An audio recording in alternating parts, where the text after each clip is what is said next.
yang menuangkan waridat itu tetap ada. Ya.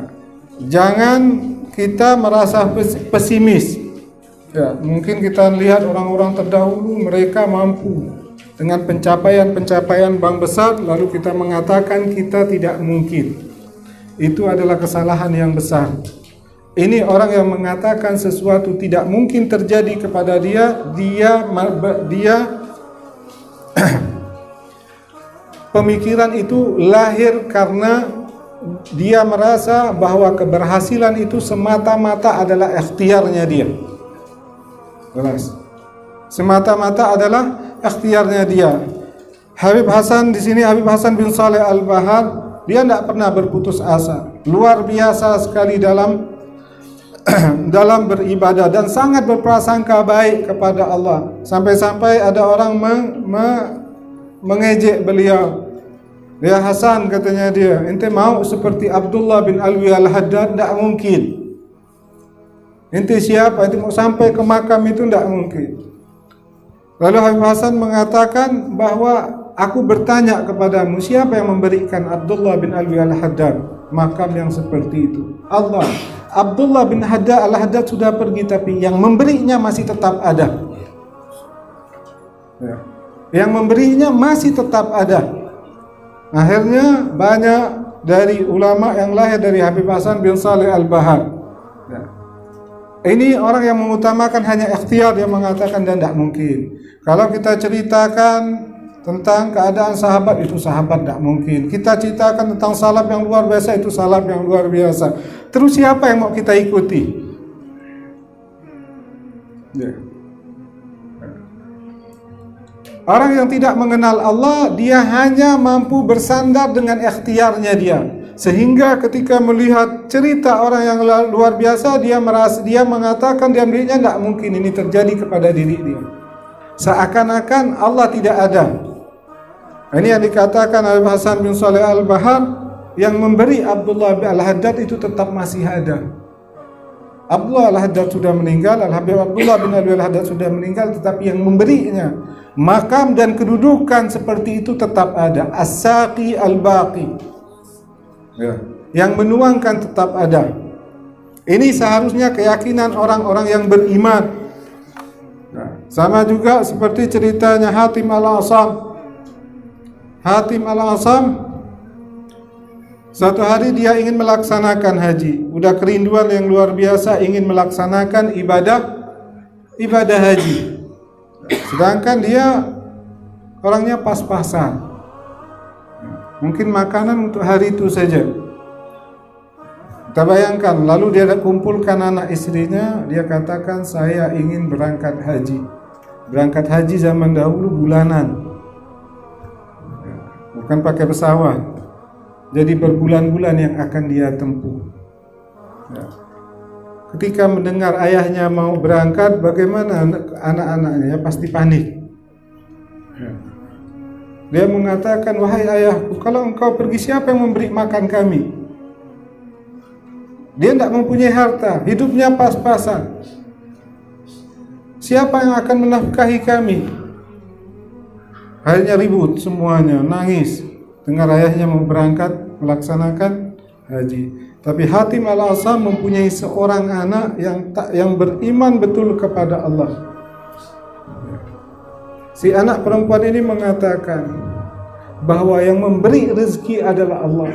Ketika ayah yang pergi, bahwa Allah tetap yang memberi rezeki tetap ada. Yang memberi rezeki tetap ada. Bukan ayah kita yang memberi rezeki. Yang memberi rezeki adalah Allah. Ini keyakinan yang luar biasa. Kemudian Hatim Al-Asam pergi. Hatim Al-Asam pergi. Akhirnya setelah beberapa hari dia pergi melaksanakan haji, ini anak-anak Hatim Al-Asam tidur dalam keadaan kelaparan. Akhirnya semuanya nyalahkan yang kakak ini. Itulah kemarin katanya ente mau ini, katanya tinggalkan saja, Allah memberi rezeki. Semua nyalahkan dia. Lalu dia memohon kepada Allah, ya Allah, janganlah engkau jadikan tidak datangnya rezeki membuat merubah keyakinan mereka. Lalu tidak selang berapa lama datang Amirul Balad, yaitu penguasa pemerintah, penguasa daerah tersebut lewat. Dia singgah rumah Hatim Al-Asam dalam keadaan haus, dia minta air. Lalu diberikan air dari rumah Hatim Al-Asam. Lalu Amir Balad ini bertanya, ini rumahnya siapa? Ini rumahnya siapa? Lalu orang yang sekitar pimpinan pemerintah, pimpinan daerah tersebut mengatakan ini rumahnya Hatim Al-Asam. Terkejut dia. Dia kenal betul Hatim Al-Asam. Ketaatan, kesalehan Hatim Al-Asam luar biasa. Ketika dia mendengar rumahnya Hatim bin Al-Asam, emas yang ada pada dia dilemparkan ke rumah tersebut. Lalu dia mengatakan, siapa yang mencintaiku maka dia melakukan seperti yang aku lakukan. Maka semuanya melemparkan emas. Ketika mendapatkan harta tersebut, anak-anak yang perempuan tadi menangis ya. Lalu ibunya mengatakan, apa yang kau tangiskan? Allah sudah memberi kita jalan, sudah memberi emas kepada kita, memberi uang kepada kita, apalagi yang kau tangiskan? Lalu dia mengatakan, wahai ibuku, manusia saja ketika dia memandang kita dengan pandangan kasih sayang, dia memberikan apapun yang kita inginkan. Bagaimana dengan Allah jika Allah memandang kita dengan pandangan kasih sayang? Yaitu dari cerita ini As-Saqi Al-Baqi. Siapapun yang pergi tetap Allah tetap ada. Sama juga seorang wanita janda dengan mempunyai beberapa orang anak, lalu seseorang bertanya kepada dia, siapa yang memberi kamu makan? Setelah suami kamu pergi, yang memberi nafkah kamu dan anak-anak kamu siapa? Lalu wanita tersebut, wanita yang salehah, dia mengatakan, yang saya kenal, yang saya tahu suami saya, suami saya dan anak saya, kami semua adalah pemakan rezeki. Yang memberi rezeki adalah Allah. Suami saya meninggalkan saya dan Allah tetap ada memberikan rezeki kepada saya. As-Saqi Al-Baqi. Jadi jangan pernah kita mengarahkan secara ikhtiar kita. Ketika kita hanya fokus dengan ikhtiar kita dan tidak melibatkan Allah, maka yang akan tumbuh dalam diri kita pesimis. Tidak ada optimis.